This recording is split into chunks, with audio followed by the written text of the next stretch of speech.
let's shift gears. Is it your favorite week of the year? It's up there. I mean, I think OU Texas certainly is probably number one. Uh, Masters week, I think, it's one of those weeks that you take in every piece of content, you listen to every podcast, you try to envision being there and going through everything that those guys are going through, or the people or your friends that are there posting pictures. It's truly like I told somebody earlier this week, and I say it every year since I went in 2019. It is outside of like an OU Texas experience. It's one of the only sporting, maybe not even sporting, just events in general that truly lives up to the hype and then some. And you walk away like almost kind of without words to be able to describe what you have just gone through. So it's amazing. Obviously bucket list, it should be on anybody's list. It's truly kind of a special place. And I think that when you hear the guys talking about it, whether it be Tiger Woods or Victor Hovland or guys that are playing for the first time this year, it's just a unique kind of cornerstone, milestone type of place that you got to get to if you're a golf fan. Now, I saw this really cool thread yesterday. I don't know who it was, and I don't know what year it was, but it was kind of Tiger, or one of the years that he won, like all these shots of him in the fairway where he was like 130 out, 115 out for his approaches. And the course has gotten, I think it was like 600 and something yards longer since then. Like, what is the layout looking like? Is there anything new? Conditions, just paint the picture of the course for us. Yeah, I mean, I think that Fred Couples put it out there on Monday, possibly when he was talking to the media, just talking about they've been really lucky weather-wise this year. I know that there's expecting to get a lot of rain on Thursday, which kind of makes for an interesting weekend, but all reports firm as possible, maybe the firmest that the course has ever been with the lack of rain in Augusta here over the last couple of months. I know that it is in outstanding shape, even for what the standard is for Augusta National, which makes it kind of exciting. Going back into last week at the Onwa, the women's championship, they were all talking about how firm it was, which makes it kind of exciting because you're talking about a second shot golf course. You're talking about, being so precise. Victor Hovland talked about it. It was pointed out on the Shotgun Start podcast. Andy Johnson was talking about Victor Hovland, just kind of talking about like number 6, more than ever, you're going to need to hit it high enough to be able to be rewarded, to hit it close to the pin. But it's also one of those courses that maybe more than ever, you're going to have to hit it to specific spots on the green, which is, kind of gets into the conversation of who the favorites are. You're going to want a guy that, really truly strikes the golf ball well, and particularly with the irons. I think that kind of leads into the conversation of Scottie Scheffler and just the type of, past year and a half he's had and how dominant he's been, and why he goes into this weekend as the odds on favorite. So I'm excited about it. I know that they've made a couple changes to the course. They do every year.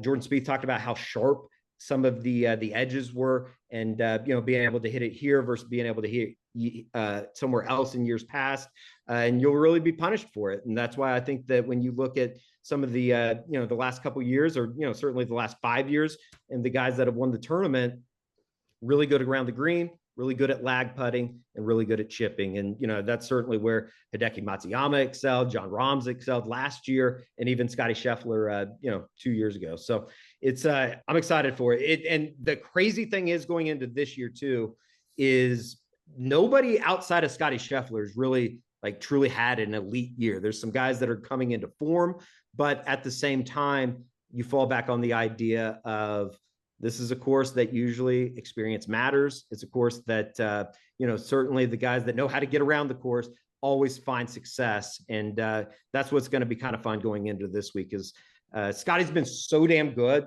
It kind of lumps everybody else together in this big, kind of pool. It's going to be kind of fun to see who jumps out of that. Yeah, it feels like if Scheffler putts well, then he's going to win. But yeah, and I don't want this to happen. Love Scottie. Wouldn't mind seeing him win. I don't want to look up at 1:00 on Sunday afternoon and whoever, whether it be Scottie or whoever, but somebody have like a 4-shot lead. That would be not what we want out of a Sunday. What do you think about? Yeah, what do you think about Jon Rahm? It made the move to live. Does now clearly the defending champ knows the course well. Does him making the move, does that change how you view his chances of being in contention this weekend at all? No, not at all. And even the fact that he hasn't really played just terribly great, and maybe even that often. Now the live guys are coming off of a tournament last week in Miami. They played Doral, which is always a tough course. But I think Jon Rahm has kind of proven that in these big ball games, he's going to show up. And I would expect nothing less. Like, I would be very, very surprised if he didn't top 15 at the very least this week. He's just that good of a golfer, and he's kind of been lost in the mix because of the move to live. You don't see, I guess in a way his name out there. Now, like, there is like a flip side of it, because he is such a psycho on the course that if he doesn't play well, and he kind of talked about it a little bit on Monday, just in terms of not necessarily self-doubt. I don't think that he has that. But if things were to not go well, maybe he starts questioning about how he prepared for the tournament. That could get interesting just from a pure entertainment standpoint of seeing him lose his mind. But I think Jon Rahm's going to be, certainly in contention. I'd be surprised if he did not play well this week. He's just, simply that good of a player. Now, you said it would be cool if Tiger had a 4-shot lead on Sunday, which it would. Just thinking back to how awesome that 2019 run was. That was amazing. What are the thoughts? I know he spoke a little bit and says that he's trying to pull it all together and maybe something will happen. Can he make the cut? Can he be, on the front page of the leaderboard? Like, what do you expect? I mean, you hear all the right things. I know Fred Couple said he was striping it. Zalatoris talked about on Monday he was driving it past him on a couple holes. It's just, can he make it for 72 holes? I think he can make the cut. And, I think that it's interesting this week and maybe historic this week because he is going for the Masters record of made cuts. He obviously made it last year before withdrawing. So it will be interesting to see kind of what Tiger is. I think that that's kind of the question mark. He hasn't played a whole lot. He played at Riviera and then had to withdraw when he got sick. It's always going to be a special moment when Tiger tees it up at Augusta National because of the history that he's had there, obviously with the 5 wins. But at the same time, I think that there is like a realism there that, probably not going to contend. I would love to say it. I would love to see it. I would literally pay to see him in contention come the weekend, but it's going to have to take like a magical week for him to do it. Now, like, the good thing is, and we talk about it every year with Tiger, like, he's probably knows the course better than anybody in the world. And I think that certainly makes up for some stuff that maybe some other guys don't have just in terms of experience. So I would love to see Tiger compete. I think he is going to make the cut. But at the end of the day, to really say that he's going to be, kind of standing in one of the final groups on Sunday, it'd probably be just straight Tiger fandom talking. I don't know if I could really kind of trust that. That's fine. We all feel the same way pretty much. Awesome. It would be awesome. He just has not played, and like, he's not healthy. He talked about it on Monday. It was really cool to hearing him just kind of straight up, I guess on Tuesday, talking about, his love for the game of golf and that kind of stuff. Like, it brings you back to like growing up and watching him play. But at the same time, I mean, it is what it is. And it's not an easy course to, like, walking is like the hardest thing for him, right? And it's not an easy course to walk. Yeah. And I think that, like, one of the things he was talking about on Tuesday was just the fact that all of the undulated lies that you get, even in fairways, with how steep some of the side banks are and some of the mountains of hills are, it's not the easiest thing for him to just hit balls, let alone walk for 72 days. So yeah, like, he's not in good health. It would like be 2019 was phenomenal and basically coming out of nowhere to win the tournament. This year would be maybe one of the biggest stories ever in sport. I mean, it would simply be unheard of. I think he's like plus 450. And, in all honesty, if his name wasn't Tiger Woods, it wouldn't be that. So it's going to be still fun. I'm going to watch every shot. I'm a sicko that way. But it is, certainly it kind of feels like the end here as we get to, the back half of his competitive life just in general on the course. And, anytime that he tees it up there, it's, kind of spectacular in a way. It's almost hard to believe that it's been 10 years since Rory McIlroy has won a major. Insane. Literally never won the Masters. How is his game? Like what's his form looking like coming in? Before last weekend at Valero, I probably would have told you not very good.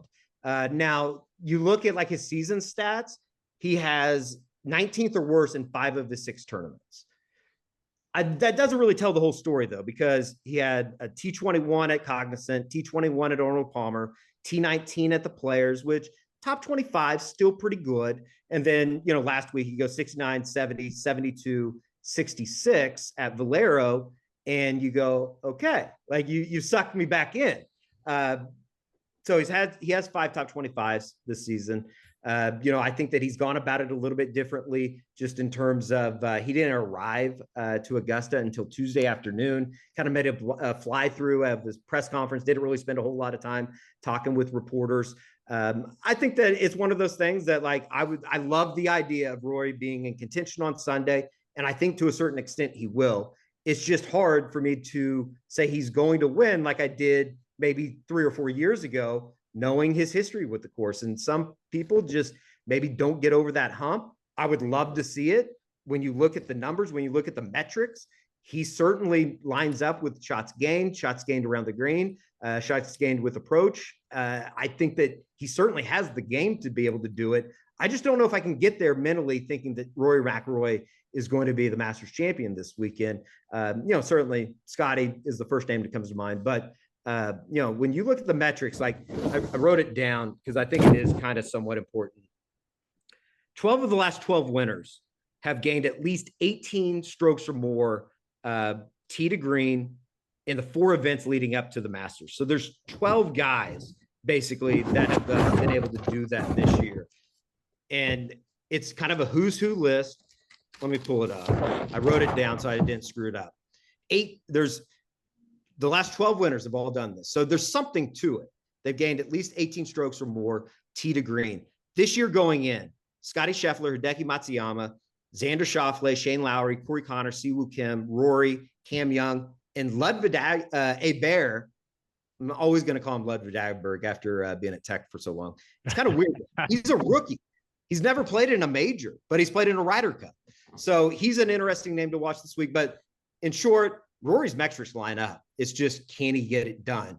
And you're going to have to take advantage of the par 5s. He's done that historically. I think 94 under par in his career at the Masters. It's just the par 4s and the par 3s that give him trouble. And particularly, it felt like he kind of shook that first round bugaboo that had always kind of killed him. And you just hope that he can have a good first 36 and be within contention. What all nuggets, storylines, what all's going on out there that's kind of caught your attention that you're going to be looking for throughout the weekend? I think that, you start with Scottie. I think if he can go out and if he wins this weekend, all of a sudden that'd be his 3rd win of the year. He repeated at the Players. He won the Arnold Palmer. If he can do that, I think that everybody within the golf world's already talking about it. They've been talking about it, how good of a ball striker he is. I think statistically he's getting to closer and closer to the Tiger Woods element of dominance of a sport. If he can win this weekend, I think that you start thinking about higher aspects of what maybe people thought Scottie was. And I think people already think that he's a pretty damn good golfer. It would be just completely insane, the kind of run that he's been on. But outside of that, I think the live stuff is really kind of interesting. Not so much like the bickering between the PGA Tour and live, as much as the guys that are coming back over and playing. Joaquin Niemann is a name that I think a lot of people are familiar with. He's never been able to get over the hump in the majors when he was still playing on tour. He got a special exemption into the Masters this year, which is kind of interesting. Bryson DeChambeau, just seeing the guy, he's such a big goober that the picture of him looking up at the eclipse on Monday was unbelievable content. But at the same time, he has not played at Augusta very good. In fact, he has shot 74 or worse in the last 5 rounds at Augusta, and obviously missed the cut last year. So it's going to be interesting to see just kind of what those guys are. John Rahm's obviously in that mix. Brooks Koepka, who is just a killer when it comes to majors. He's another guy that is kind of interesting. He's been going back and forth between putters this week, which, I don't really worry about with Brooks, because it just seems like it doesn't matter what happens. He's going to show up in majors and he's going to compete and play really well.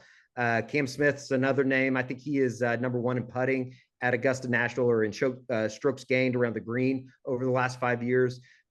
Those guys are really interesting just because you just don't know a whole lot about them. Like they put out stats, but they don't put out, like the analytic model of what you would want when looking at guys and seeing how they're playing going into this weekend. So the live guys are really interesting. I think locally, Victor Hovland's kind of interesting because of what he's been able to do in majors. Kind of another one of those guys that just shows up and competes and plays really well, particularly at Augusta National. He hasn't had a really good year though. And I think that that's fascinating for a number of reasons. Like the 2 guys that continually come up that aren't maybe like the guys that you would automatically think of when you're talking about winning the Masters. Shane Lowry and Corey Connors are both guys that statistically play well at Augusta, and analytically coming in are playing extremely well. And, I think that I'll probably activate both of those guys on different fantasy teams going into this week. So it's kind of fun. It's also at the same time with the short field with the past champions, you kind of eliminate a bunch of those guys. You still get down to the 15, 20-ish names that I think we always talk about this time of the year. But at the same time, the last 7 years, we've had a different winner every year. So it should be kind of fun to see who's going to jump up and get one this week. Any guy that hasn't been able to break through and win a major yet that you think's got a good shot this weekend? I really want to tell you Xander Schauffele, but he's kind of entered Rory mode where until he does it, I'm not going to be able to believe it. I'm not going to be able to say it with true confidence. But I mean, when you look at the guy's numbers, it's just insane. He has the 3rd most birdies and eagles at Augusta the last 5 years. Him and Scottie are the only players in the top 20 in gaining shots off the tee, approach, and around the green, all 3 categories. 7 straight top 20 in majors. The guy's always in contention. He's always going to give him a chance. And it seems like this year he's coming in playing pretty damn well. It's just, can he get it done? Can he get over that hump? The other guy that might be a little bit closer that it's been awesome to see back on the PGA Tour this year, Will Zalatoris. I think that he is fantastic. He's actually, I think, 2nd behind Cam Smith in shots gained putting on the green over the last 3 years at Augusta, which is wild. When you talk about Will Zalatoris, you talk about how he's been shaky with the putter. He's gone to the long putter. I'm interested to see how that's tested on the speedy greens at Augusta. I think that is something that probably, if he ends up not contending or not being there on Sunday, it's going to be because of his putter and not making a number of putts. So Will Zalatoris is really interesting, but it's I keep getting back to kind of the same guys, and much like Rory, but a former champion in Jordan Spieth coming in off of just kind of a bonkers weekend down in Texas at the Valero. He contended. It's something about Augusta. He's another one of those guys that it feels like you just show up and all of a sudden you look up and, he's in the mix. So it's going to be fun to see what Spieth does this weekend as well. Well, he's annoying as hell. So I hope he's not around for the weekend, but Michael Grell would probably agree. What's the dream final pairing on Sunday that we want to see battle it out for the win? I mean, I think from obviously Tiger would be in there. I think realistically, you probably are talking about Rory getting in contention, having a chance. John Rahm certainly in contention. Maybe one of those live guys. And I don't even say maybe. I think that there's going to be a couple of those guys that are in the mix this week because they're such good players. maybe that like PGA Tour Live kind of rivalry. I don't know if people would still cheer for that. I think that it would certainly add intrigue to what is already, you know, just an absolutely bonkers and insane type of Sunday. But, you know, certainly Rory in the mix. I think that like, I keep falling back on that. I think it would be really cool if he could get one, kind of get that monkey off his back, get him the Grand Slam, be able to truly kind of join those icons of the game in that regard. But, you know, I'm trying to think, like, you know, the guys that just are coming in that you just have huge questions about, whether it be a Justin Thomas or a Colin Morikawa or, you know, even a Victor Hovland to a certain extent, Patrick Cantlay, guys that have kind of been knowns going into the majors here over the last couple of years. They're just not playing that well right now. And I think that, like, that's where the kind of the gateway opens to maybe that top tier of guys being able to show up and really kind of make a statement. And, you know, if like somebody like a Phil could put together a run. I was listening to a podcast this week talking about, you know, how weird everything's been for Phil, just in his relationship with fans, just in general, in the game of golf here over the last couple of years with his role in Live. That would be kind of cool. And I think that, like, while I don't think it's going to happen, I think that you would see a fan base that, you know, really kind of endeared themselves to Phil when he was making those runs on his way to winning the 3 Masters. I think that they would like kind of open back up as opposed to what they have been over the last couple of years, when it's been kind of an uncomfortable situation for everybody involved. So anytime like a former champion gets involved, I don't know, maybe it's because it's like nostalgic and you remember those guys being in contention and winning. It always feels right that somebody, one of those guys, you look up and, you know, for the longest of time, it was Bernard Longer looking up and he's somehow on the first page of the leaderboard and it's Saturday afternoon. Any of those like older gentlemen, I think would be really, really cool. But there is like a lot of really cool, young American guys that, you know, particularly to me, that would be, you know, kind of cool, like a Russell Henley or somebody like that being in contention come the weekend. So we have replaced Call Your Shot on this episode with Ask Eddie Anything. Oh boy. And pick 2 for you. Okay. And they're both Masters themed. This first one comes from Jack Renfro. This is a really solid question. Who is Eddie's ideal foursome to play around at Augusta? I guess anybody. I believe you, and as I understand it, you are in the foursome. Who are the 3 other people in it with you? Ooh. Okay, I guess I would go. I mean, I think I'd have to take my dad, Tiger, and then one more. Man, I could go really controversial and go Trump, just because I think that would just be absolutely bonkers.